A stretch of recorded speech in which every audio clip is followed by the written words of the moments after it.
Good morning beautiful people, কেমন আছো সবাই? আজ সকালবেলা বেরিয়ে পড়লাম ইউনিভার্সিটি যাওয়ার জন্য।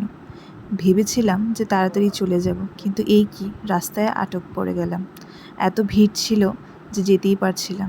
আধ ঘন্টা লেগেছে এই ভিড়টা পার করতে, অনেকটা জ্যাম ছিল। তারপর ইউনিভার্সিটি গিয়ে লাঞ্চ আওয়ারে বাইরের থেকে দই নিয়ে আসলাম, ঘরে বানানো দই। খেতে খুব টেস্টি ছিল আর দারুণ ছিল। প্রায় সময় আমি দোকান থেকে দই এনে খাই। তারপরে সন্ধ্যাবেলা ওর সাথে একটু মার্কেটে গিয়েছিলাম কেনাকাটা করার জন্য। যেহেতু চৈত্র মাসের সেল শুরু হয়ে গেছে, তার জন্যই ভাবলাম কিছু কেনাকাটি করে নিই। এখানে আমার জন্য আর ওর জন্য কিছু হালকা ফালকা কিনে নিয়েছি আমরা। কিনে তারপরে মার্কেটটা একটু ঘুরে নিলাম। খাওয়ার মতো কিছু খেতে ইচ্ছে করলো না, কিন্তু পুরোটা মার্কেট ভরা ভরা ছিল। লোকজন খুবই এসছিল কেনাকাটি করার জন্য। এখনও ঠিকভাবে চৈত্র মাসের সেল বসেনি, কিন্তু অনেকজনই আমি দেখলাম কেনাকাটি করছিল। এইভাবে আমিও কিছু কেনাকাটি করে নিলাম, আমার জন্য জুতোও কিনে নিলাম। আজকের দিনটা এইভাবেই কাটলো। টাটা।